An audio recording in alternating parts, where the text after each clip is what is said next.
Pranam.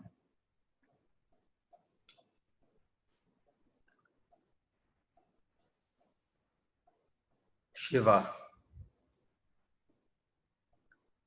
never wants you to know. He wants you to be. He never wants you to know.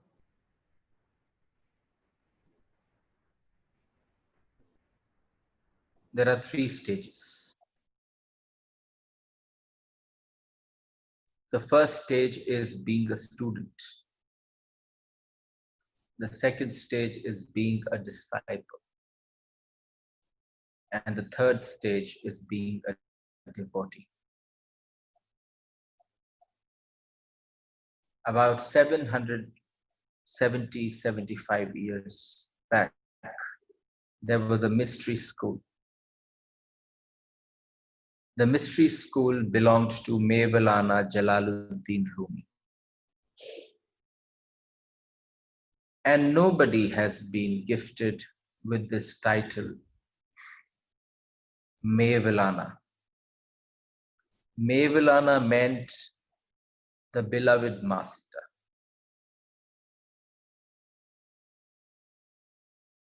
It is very difficult that you can have a beloved relationship with your master. He was called the beloved master. He had a board outside the school.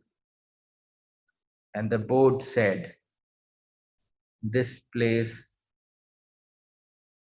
is not for those who are curious. This place does not belong or is not meant for people who are curious. We all have started our journeys yesterday, day before yesterday. And it is very important to know and to share that I would not want anybody of you to just be here for some curiosity. Curiosity is cheap.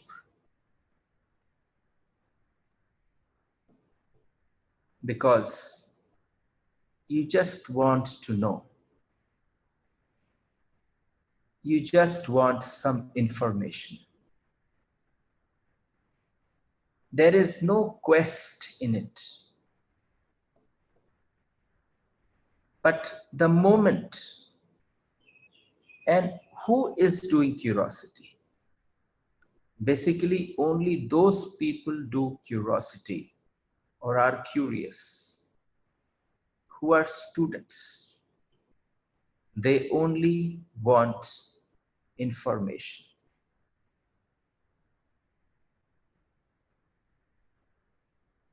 Being curious is a damage that you do to your own self on the path of spirituality, इस अध्यात्म के पथ पर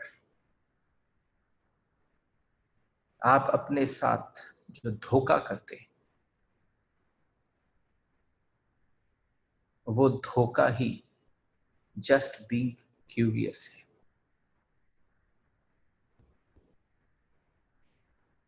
क्या करना है?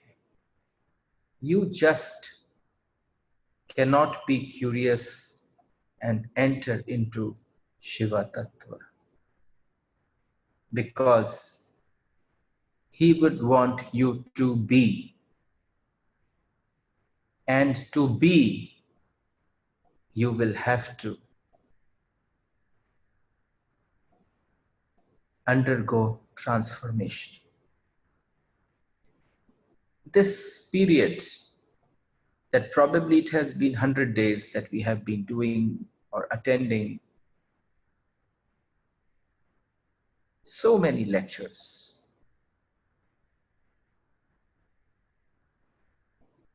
if at this point of time your journey does not takes you from being a student, from being just a curious person, to somebody who is desperately wanting transformation.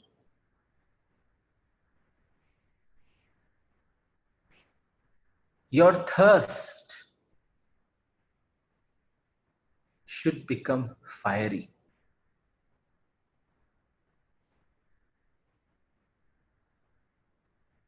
You know, I was asked a question yesterday that in the other talks that you have seen me, I literally want to jump onto something. But here, this is not possible. If I just increase the speed of my words, अगर मैं बहुत जल्दी जल्दी गतिमान होकर बोलूंगा, तो आप समझना कि शायद कुछ मिस हो जाएगा, आपसे भी हो सकता है. When you want to be very patient. That's what I said to you. That this journey will only be possible when you are full of patience. You are not in a hurry. आप जल्दबाजी में बिल्कुल भी ना हो, क्योंकि अगर जल्दबाजी हुई तो गड़बड़ हो जाएगी. Curious person is only interested in information. A disciple is interested in knowledge, and a devotee is interested only in transformation.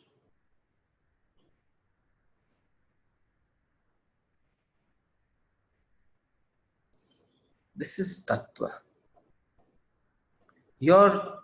आपके सारे कृत्य का, आपके जो भी आपसे द्वारा इसके पश्चात हो, उसका मतलब बदल जाना चाहिए.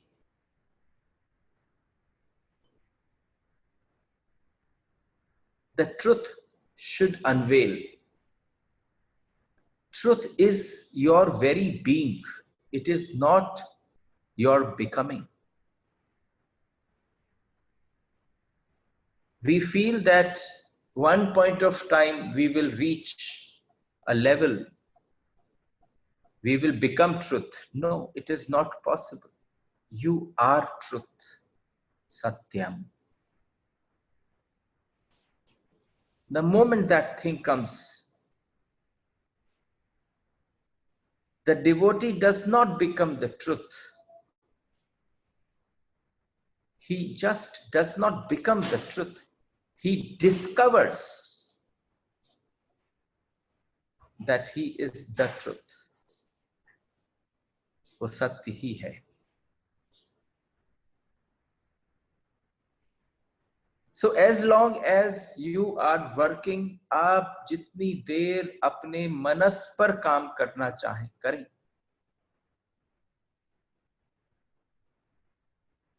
Half of you, whosoever is listening, half of our lives have been passed. आप क्यूरियस होना एफोर्ड कर सकते थे जब आप 5 साल के थे. We will come to this Shiva Sutras, the aphorisms, and they will tell us the difference. अब आप इस समय एफोर्ड नहीं कर सकते. You have to be. The most glorious moment on the path comes when the whole interest and passion is concentrated only on yourself. Then you can say Chaitanya Mahatma. Only when you are centered around you. आप केवल आत्म केंद्रित हैं. आत्म केंद्रित होना सर्व में केंद्रित होना होता है. जो आत्म में केंद्रित नहीं है वो कहीं पर भी केंद्रित नहीं हो सकता। पीपल फील हम सब जगह केंद्रित हो जाए, ये हो रहा है, लेकिन आप फिर कहीं पर भी केंद्रित नहीं हो पाते।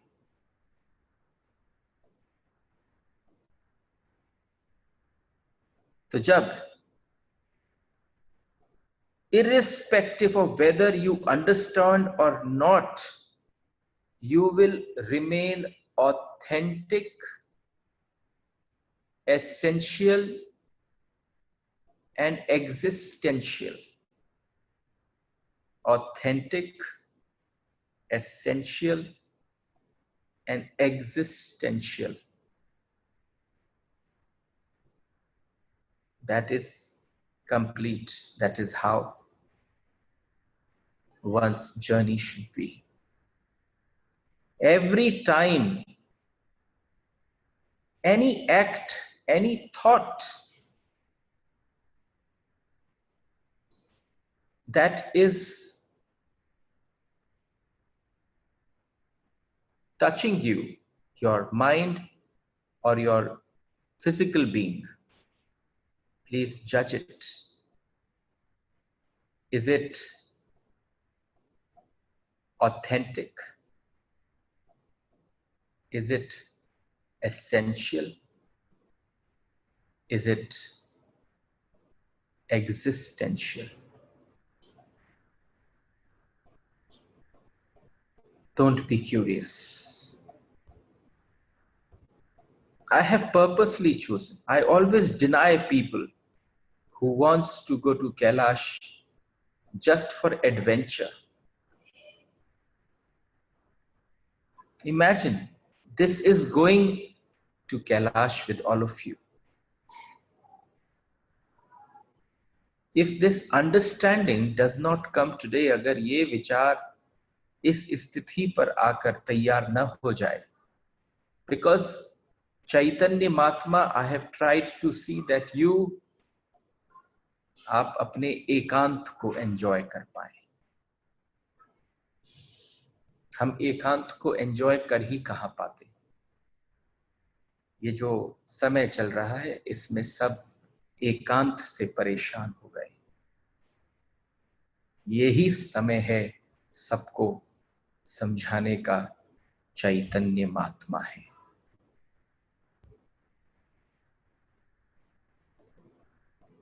आप जैसे ही एक स्टूडेंट और डिसाइपल के परिधि से बाहर निकलकर एक डिवोटी की परिधि में प्रवेश करते हैं तो आप एक स्पिरिचुअल मैग्नेट बन जाते हैं। एकाएक सब लोग आपके साथ जुड़ना चाहते हैं।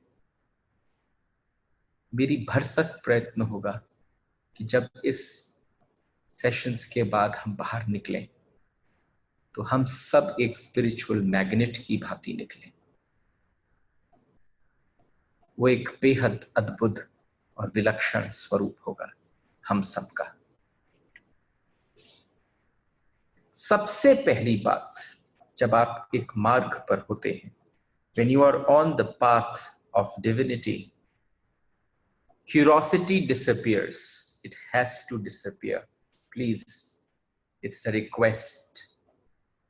Make it disappear right now. We don't want curiosity here. We want quest. We would want that quest, that innermost quest. You know, we have decided yesterday that the WhatsApp group will be open for 2 hours after the talk. And I request that it is only meant for questions, but no curious questions. Something that you feel is your innermost quest. I don't say that I will be able to answer it, but I will try. First, curiosity disappears, and after curiosity, longing for knowledge will disappear. Then just relax. If at that point of time you can feel that just be, then you will first time, आपको पहली बार बोध होगा, प्रज्ञा उतरेगी, समस्त ज्ञान उपलब्ध हो जाएगा। चैतन्य महात्मा, it's like fireball towards you.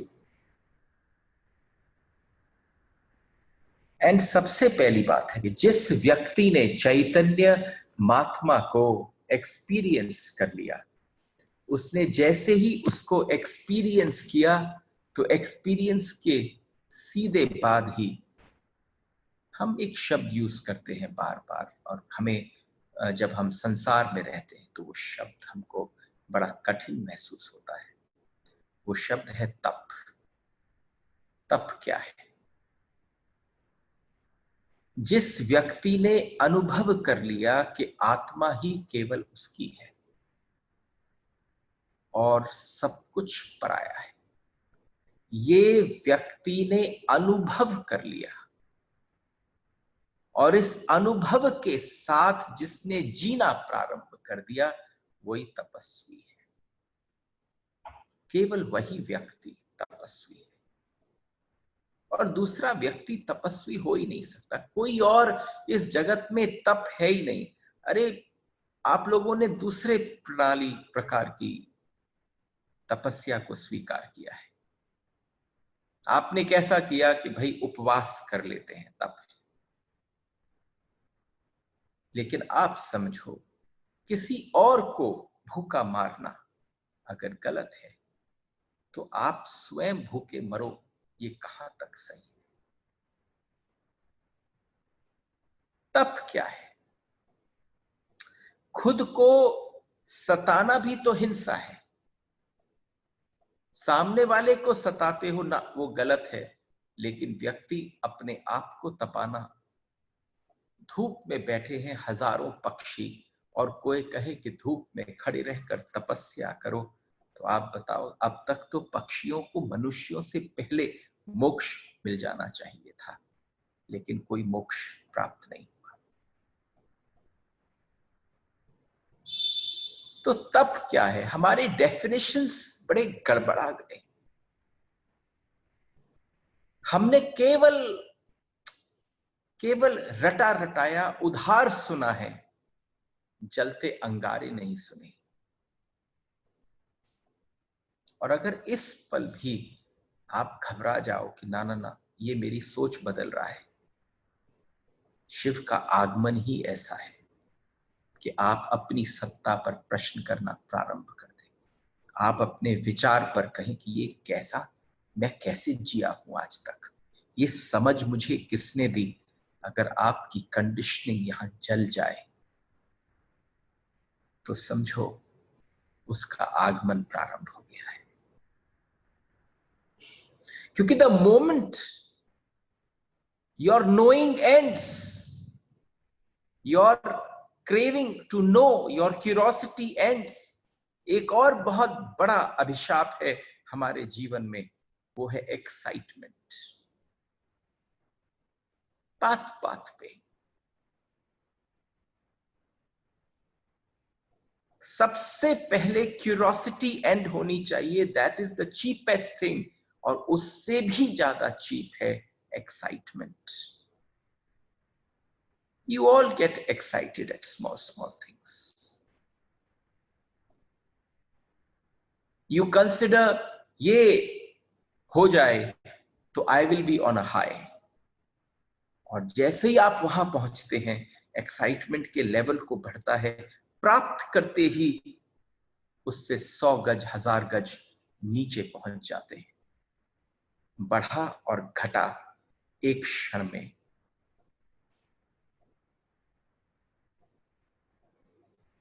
बहुत I see a lot of twinkle eyes, very heavy lip gloss on every single thing that those which you call social butterflies, they get excited at a drop of a hat.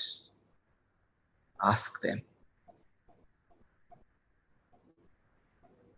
It's about rising somebody's blood pressure, and all of a sudden, when the blood pressure is at its height, all of a sudden, excitement drops.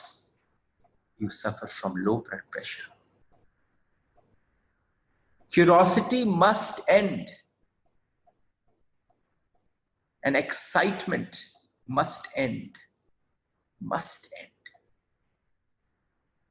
Only then you will realize, what are we hearing?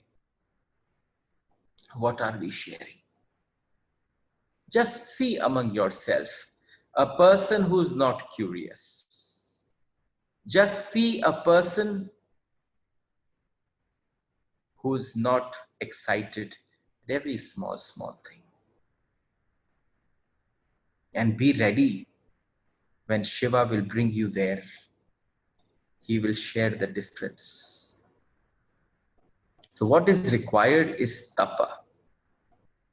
आपने एक सत्य को स्वीकार कर लिया कि आप अकेले हो, कोई उपाय नहीं है, कोई संगी साथी नहीं है, कोई परिवारजन नहीं है, कोई साथ में नहीं है। उसको जिसने स्वीकार कर लिया, उसके स्वीकार करने को ही, उस पल को ही, उस क्षण को ही, जिस पल वो अनुभूति हो जाए, उसको हम कहते हैं तपश्चर्या। तुमने जन्मों जन्मों से घर बसाए, परिवार बसाए, मिटाए, लेकिन तुम अकेले रहे। तुम्हारे अकेलेपन में रत्ती भर भी फर्क नहीं पड़ा। तुमने अकेलेपन में क्या क्या नहीं सहा। जिसने ये जान लिया, स्वीकार कर लिया, जिसने स्वीकार नहीं किया, वो परेशान रहने वाला है। और जिसने अपने एकांत को स्वीकार कर लिया, लाइव एग्जाम्पल है, वो कैलाश में वास करता है, पूरे गृहस्थी के साथ वास करता है, पूरी गृहस्थी की जो आवश्यकता है उसको पूर्ण करता है। वो शिव है। उसके भी 2 पुत्र हैं, लेकिन अगर जब भी आप उसको देखते हैं तो वो आपको एकांत की निजता में दिखता है। इसलिए सुंदर है, इसलिए आप कह पाते हो सत्यम शिवम सुंदरम। केवल तब कह पाते हो। ये आत्मा क्या है? चैतन्य महात्मा में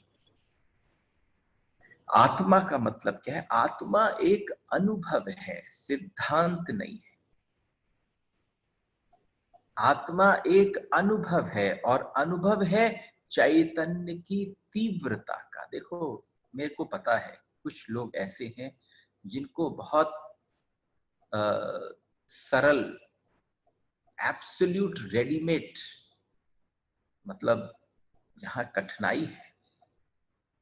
कठिनाई किस बात की है कि मैं आप एक के पास दिया है बादाम, एक के पास दिया है काली मिर्च और आदि कुछ और चीजें, किसी को कुछ और दिया, कहा कि भाई सिल लोड़ी पर पीसो। तो आपने पूछा क्या होगा? आपने अलग अलग काम क्यों बांट दिए? कि भाई ठंडाई पिएंगे। और हमें किस बात की आदत है? हमें इस बात की आदत है कि कोई हमें घुटी घुटाई ठंडाई पिला दे। तो अब तक अगर आपकी आदत घुटी घुटाई पीने की हो गई है तो उस आदत को छोड़िए। क्यों? क्योंकि वो सरल थी। क्यों? उसने आपके भीतर कोई ट्रांसफॉर्मेशन नहीं दिया। आपके भीतर इंफॉर्मेशन की बाढ़ आ गई, लेकिन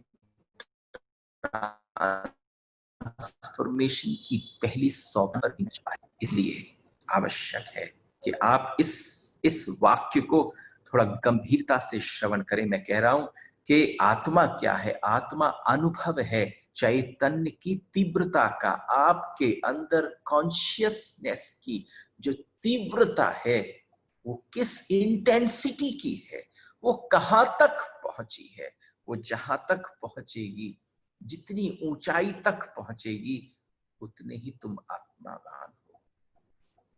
वो ही आत्मा है। इसलिए तुम जितने चैतन्य होते चले जाओगे, उतना तुम्हें आत्मा का पता चलता चला जाएगा। तुम जितने बेहोश होते चले जाओगे, उतनी तुम्हारा संबंध आत्मा से, कॉन्शियसनेस से, चैतन्य से दूर होता चला जाएगा। इसलिए पहला ही सूत्र है चैतन्य महात्मा। तुम जितने बेहोश होते चले जाओ, उतना ना चैतन्य का पता चलेगा, ना आत्मा का पता चलेगा। तो जो आत्मा को जानना चाहता है, उसे दर्शन शास्त्र की कोई जरूरत नहीं है, उसे चैतन्य को जगाने की आवश्यकता है।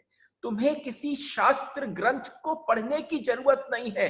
शिव कह रहे हैं, चैतन्य महात्मा के रूप से, Shiva is talking to you and saying, let's raise this consciousness and get to know your soul. केवल रेज ऑफ कॉन्शियसनेस हो जाए, वो जितना ज्यादा चेतन हो जाए। जैसे कि आग को तुम उकसाते हो, जीवन कैसा जी रहे हो, बिल्कुल राख है, नीचे अग्नि दबी पड़ी है। सारी सृष्टि में आदमी दुख के कारण जो राख जम गई है, उसके नीचे दबा पड़ा है।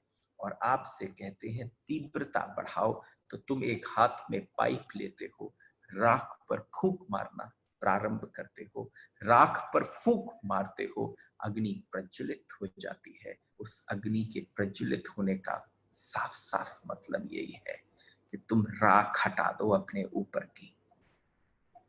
तुमने जिस जिस जगह पर मेरा मेरा मेरा, अपने, ये मेरा, वो मेरा, तुमने इसको बांध रखा है, इस सब से राख हटाओ, तो भीतर से अग्नि प्रज्वलित हो जाए। वो होगी चैतन्य महात्मा। आत्मा होने की सांत्वना बहुत देते, मार्ग नहीं बताते। And let me tell you, Shiva will never talk about the why of things. Shiva will not talk about the why of things. He will only talk about the how of things. How to achieve it. How to reach there. How to do this. एक philosophy का कोई महान ज्ञाता हो, तो वो ज्ञाता क्या करेगा आपके साथ? वो फिलॉसफी का ज्ञाता जो है, वो आपको केवल वाई में उलझा देगा, सर्कल्स में ले जाएगा, पहुंचोगे कहीं नहीं। हाव वाला जो है वो आपको बताएगा। पुनरक्ति से आप सम्मोहित नहीं हो सकते। बहुत सारे लोग हैं, आत्मा तो अमर है, आत्मा तो अमर है, आत्मा तो अमर है, उससे सम्मोहित हो जाते हैं। सम्मोहित होते हैं तो थोड़ी तसल्ली मिलती है, लेकिन यह हिप्नोटिज्म भी नहीं होने वाली है।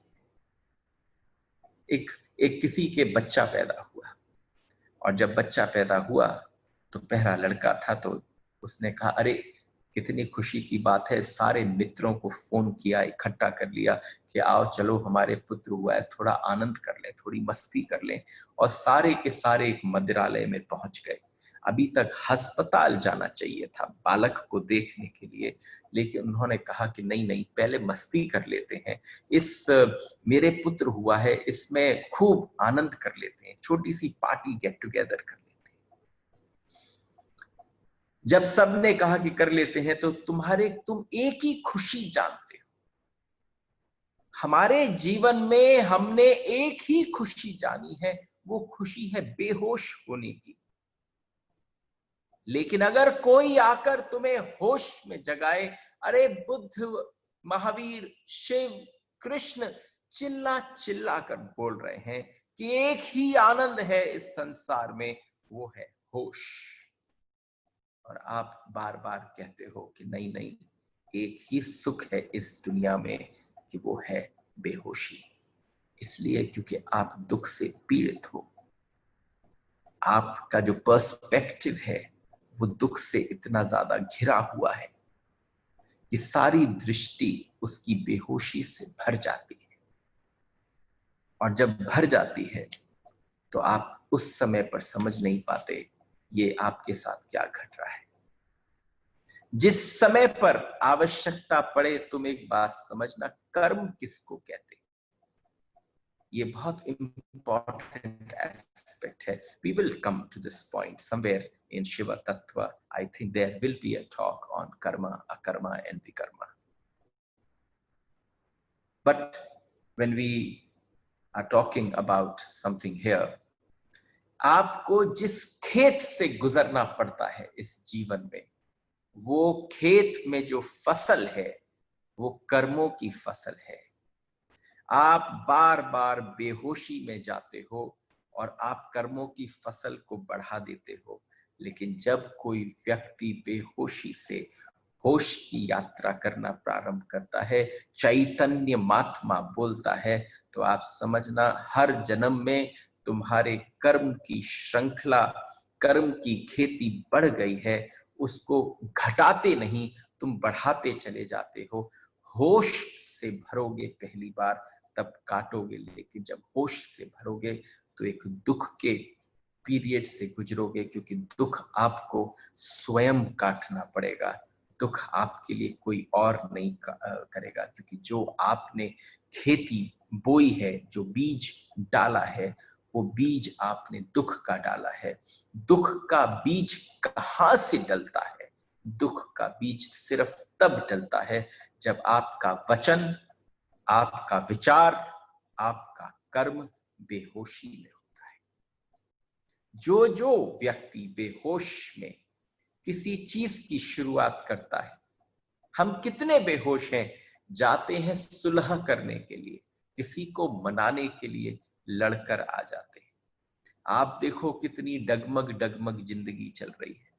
चलना कहीं और चाहते हैं, पहुंच कहीं और जाते हैं। मैंने सुना है किसी ने कहा, हमने नेकी की पर बदी मिली। गौर से करना, अगर होश में तुमने नेकी की होती, अगर आम के बीज डाले होते, तो नीम का पौधा कभी नहीं मिलता। आपने डाला होगा बेहोशी में, सोचकर कि आम का पौधा है, आम का बीज है, डल गया आपसे नीम का बीज, और आप बैठे रहे, इंतजार करते रहे। आपने सोचा नेकी कर दी, बदी वापस मिली। जब देखा वृक्ष पल्पा पल्लवित हुआ, तो उसमें से कड़वाहट निकली। आपने कड़वाहट ही बोई थी। ये बहुत ध्यान रखना, हमें पता नहीं चलता। हर जना अपनी निगाह में, अपनी दृष्टि में अपने आप को सही साबित करता है, नेकी की बात कर कर, नेकी का बीज डालने की। ध्यान रखना, बीज किसका बो रहे हो। आप तो सत्य का भी बीज बोते हो, तो किसी व्यक्ति के ऊपर कोई प्रताड़ना करने को बोते हो। आप जब सत्य का बीज बोते हो, तो आप अपने सत्य का प्रयोग भी हथियार के रूप में करते हो। और जब आप लोग अपना झूठ का प्रयोग करते हो, मिथ्या का प्रयोग करते हो, तो उसको भी चाशनी में डुबो लेते हो। ये समझना कि बीज कहां डाला। झूठ को मीठा बनाकर चलाते हो और सत्य को हथियार बनाकर चलाते हो। एक बार मार्क ट्वेन लौटता था, एक he was there to give a talk somewhere, and when he came back home, his wife asked him, so how was the talk? So how was the talk? And Mark Twain said to his wife, which talk, which lecture are you talking about? The one I prepared, the one I gave, or the one after giving I thought I should have given? Let me tell you one thing.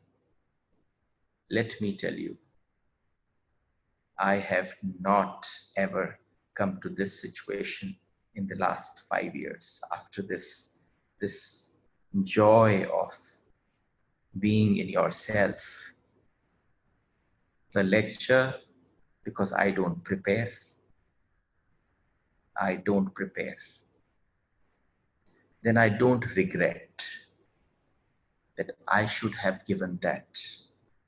I just sit and let Krishna and presently Shiva do the talking.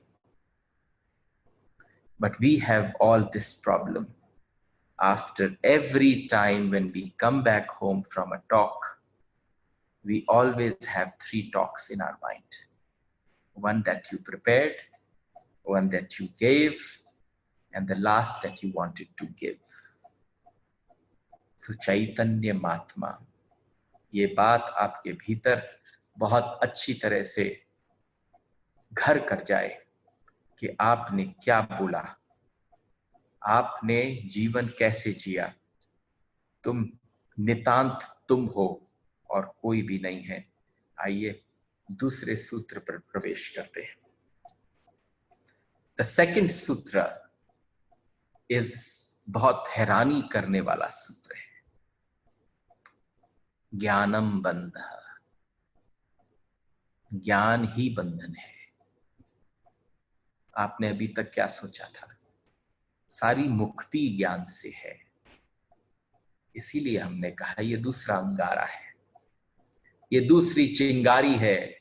आपके सोच पर, आपके विचार पर जो शिव अपनी तरफ से उछाल रहे हैं, उन्होंने कहा ज्ञानम बंध, ज्ञान बंद है। बड़े हैरानी का सूत्र है। शिव हमारी ओर लपका रहे हैं और कितने हैं जो इसको लपकेंगे नहीं। इसलिए मैंने आपसे कहा कि आपकी क्यूरोसिटी गिर जानी चाहिए, आपका एक्साइटमेंट लेवल गिर जाना चाहिए। अगर इस समय आपका एक्साइटमेंट लेवल और आपकी क्यूरोसिटी आपके साथ साथ चलती है तो आप बिल्कुल साथ न चल पाओगे। ज्ञान बंध। एक तो जब तक तुम ज्ञान से भरे हो कि मैं हूं, जब तक तुम ज्ञान से भरे हो कि मैं हूं, तब तक अज्ञान में रहोगे। जब तक तुम इस ज्ञान से भरे हो, you know, whenever I have to repeat certain things often again and again, I'm trying to bring your attention to this voice.